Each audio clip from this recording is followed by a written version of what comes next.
Assalamualaikum warahmatullahi wabarakatuh.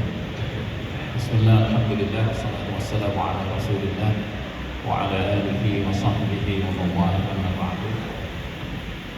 Bapak-bapak, ibu-ibu rahimakumullah, ada satu tawaran yang Allah berikan kepada kita sebagai alternatif ketika kita mengalami satu kendala, yaitu kendala untuk berwudu atau mandi.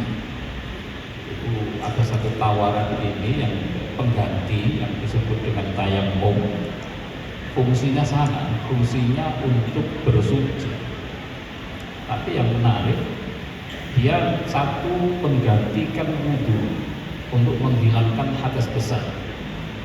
Di Al-Quran dinyatakan famsahu biwujuhikum wa aydikum, hanya disuruh menyapu wajah kita dan kedua tangan kita dengan apa? Ungkapan di apa itu sha'idan thayyiban, menggunakan debu yang sha'idan thayyiban. Itu ada bahasa lagi, sha'idan sendiri itu punya makna debunya itu harus debu yang memungkinkan untuk bisa menumbuhkan tanaman. Maka ini tidak bisa diganti dengan kapur. Debunya diganti dengan kapur, karena kapur itu tidak bisa untuk menumbuhkan tanaman. Bagaimana dengan pecahan botol atau bata yang merah itu, pecahan itu, karena itu kan terbuat dari tanah sebenarnya, bata itu yang kemudian dibakar sehingga menjadi kering. Tapi ketika dia lembut, apakah tanaman masih bisa tumbuh atau enggak? Itu jadi ukuran. Jadi sha'idan itu adalah debu yang dia punya potensi untuk menumbuhkan tanaman. Nah ini nggak bisa bagi ibu-ibu terus kemudian kita tayammum pakai bedak aja. Ya kalau bedak itu dari pasir yang boleh, bedak itu dari debu yang boleh. Tapi kalau bedak ini nggak tahu itu terbuat dari apa. Pokoknya ukurannya itu apakah debu yang dipakai atau bahan yang dipakai itu bisa menumbuhkan tanaman atau enggak, itu yang menjadi ukuran. Nah, untuk pengganti wudu ternyata hanya menyapu kepala wajah kita, bukan kepala, wajah. Wamsahu biwujuhikum, wajah ini, ukuran wajah itu adalah di atas itu tumbuhnya rambut menurut ukuran normal. Karena ada orang yang rambutnya itu sampai ke dalam itu enggak berarti, sampai itu enggak, ukuran normal itu yang dijadikan ukuran. Nah, termasuk bawah itu, di bawah tumbuhnya, di tulang yang tumbuhnya gini, jadi sampai di dianjurkan. Yang pertama, dia memukul kedua tangan itu kepada debu yang kita pilih untuk alur. Nah, setelah dipukul kedua kepada debu ini, kemudian hasil pukulannya ini tidak boleh ketemu. Kalau ketemu ini maka menjadi mustakmal, maka dia nggak boleh ketemu. Jadi yang kanan menyapu yang kanan, yang kiri menyapu yang kiri, atau bawah atas gini tidak apa-apa, model gitu, nggak boleh ketemu. Nah, setelah itu pukulan yang kedua itu juga sama, tidak boleh ketemu dulu sampai yang satu, apa yang kanan dulu atau yang kiri dulu, itu sunnah aja. Jadi tangan dibuka gini, kemudian yang satunya di atasnya tinggal ditarik terus sampai ke siku-siku. Yang diputar bukan ininya, tangannya yang diputar ya. Seret, sampai kemudian ini bisa ketemu juga, baru diginikan. Ya memang prakteknya harus begitu. Nah kalau sudah sini ketemu nggak apa-apa, kalau sudah gitu. Terus nanti dipraktekkan sendiri, karena ini juga kemungkinan juga jarang. Sebenarnya ada dua alasan orang bisa bertayamum. Satu, karena nggak ada air. Yang kedua, karena nggak bisa pakai air. nggak ada air itu boleh untuk bertayamum. Ada air tapi ada yang membutuhkan untuk minum, untuk apa, maka kalahkan wudunya dan pakai tayamum. Jangankan untuk manusia, bahkan air yang dipakai dibutuhkan untuk hewan saja itu harus dikalahkan wudunya demi memberi minum hewan. Bahkan yang paling ekstrim, hewannya itu nggak harus hewan yang suci. Ada anjing yang kehausan, kalau saya pakai wudhu air ini, anjing itu akan mengalami kehausan. Kalahkan wudhunya. Ini luar biasa. Anjing itu najis, tapi dia nggak berdosa dengan najisnya itu. Dia tetap terhormat, ya harus kita hormati. Dan kesalahan kita itu begitu anjing masuk kok masuk halaman masjid, ya sudah, satpamnya itu langsung ngambil apa, dilemparin batu dan sebagainya. Salahnya anjing itu apa?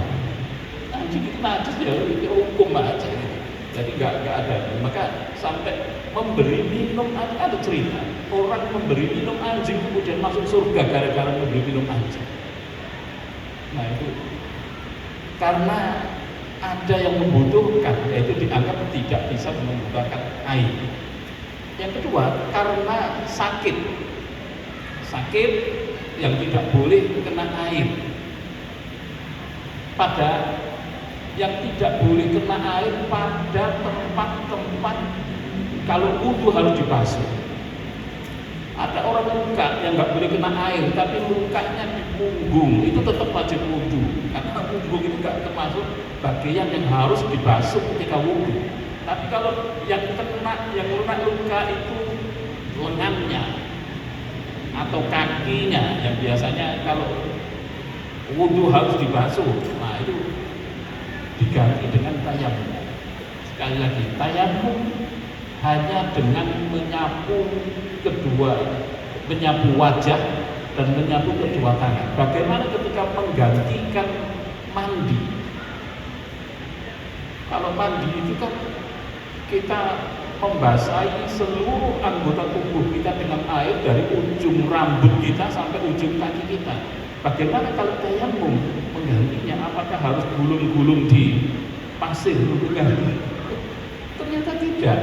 Al-Quran memberikan solusi sama seperti ketika kita berwudu, menggantikan tayamum, menggantikan wudu hanya wamsahu biwujuhikum wa aydiyakum, menyapu wajah dan cukup, selesai. Karena apa? Sesungguhnya orang tayamum atau bahkan wudu sekalipun, wudu itu hakikatnya bukan sedang membersihkan fisik kita, itu bukan. Yang dibersihkan itu adalah kotoran-kotoran yang sifatnya maknawi, yang nggak kelihatan. Orang habis mandi bersih, pakai sabun bersih, kok buang angin, itu kan nggak ada perubahan, nggak ada kotoran apa-apa, tapi tetap wajib wudu lagi ketika. Apa yang dibersihkan? Yang dibersihkan bukan fisiknya ini hanya simbol saja, tapi hakikatnya yang sedang dibersihkan dari kotoran itu adalah kotoran yang sifatnya makna. Hadas itu kotoran juga, tapi sifatnya makna. Maka boleh jadi pada kita ini boleh jadi dalam kondisi bersih tapi punya hadas. Tapi ada kalanya orang itu kotor, cuma nggak punya hadas, punya wudu tapi kotor. Nah, kotoran yang nempel ke kita itu tidak membatalkan wudu. Jadi yang harus kita paham juga. Jadi kita punya wudu, terus kaki kita kena kotoran, itu nggak harus mengganti wudu, cukup dibersihkan saja kotorannya. Jadi nggak, karena kotoran yang nempel itu adalah kotoran yang sifatnya fisik. Sementara wudu, hadas, itu kotoran yang sifatnya maknawi. Jadi menggantinya dengan tayamum cukup dengan menyapu, karena hakikatnya bukan sedang menghilangkan kotoran fisik, tapi kotoran yang sifatnya maknawi. Baik, satu lagi, ini saya kira penting untuk kita pahami bersama. Tayamum itu yang digunakan adalah debu, turab atau tanah yang lembut itu debu. Ini harus kelihatan bendanya, ainiyahnya itu harus kelihatan. Tidak boleh bertayamum hanya memperkirakan kira-kira ini ada debunya kita pakai tayamum, itu tidak boleh. Loh, kenapa? Yang namanya hukum itu harus kelihatan ainiyahnya. Kita menghukumi satu benda itu najis atau tidak, itu harus kelihatan ainiyahnya. Nggak boleh hanya dikira-kirakan ini benda najis. Kita habis hujan kayak gini nih, di jalan ada air bercampur dengan tanah, kita lewat kemudian ada mobil yang lewat, airnya apa itu kena ke kita, ini najis atau enggak? Air yang di jalanan kita lihat saja unsurnya apa. Air suci, ini coklat, tanah suci, berarti suci. Nggak perlu diperkirakan kira-kira ada kotoran enggak, ada kotoran kambingnya atau enggak, perlu dikira-kirakan. Jadi bahwa umakan anak-anak, jadi kita menghukum itu sesuai dengan keadaan, enggak perlu diperkirakan. Nah, kalau harus diperkirakan, apalagi menggunakan alat pembesar, ya malah repot. Ini yang barangkali harus menjadi perhatian kita bersama, yang punya pengalaman untuk terbang kemana-mana. Itu kadang-kadang kita diajak tayamum pakai kursi yang ada di depan kita, pesawat yang bersih kayak gitu, itu kita tempelkan tangan kita di depan, itu langsung tayamum dengan apa? Ini yang harus kita jadikan perhatian. Dengan debunya mana? Kira-kira ini ada debunya kalau kita pakai kaca pembesar, kalau pakai kaca mikroskop lah katakan gitu, itu ada. Nah, kalau hukum didasarkan kaca pembesar, ya jangan hanya itu, nggak fair kita. Sajadah kita ini mari kita periksa dengan kaca pembesar, jangan-jangan ada kotoran. Kenapa kita nggak menghukumi ini najis? Bukan nggak kelihatan mata lah. Ya, hukum itu harus didasarkan ada ainiyahnya. Saya kira ini yang digariskan oleh ulama-ulama kita, termasuk diantara yang kita jadikan rujukan ini adalah kitab-kitab Syafi'iyah. Imam Syafi'i berpendapat demikian.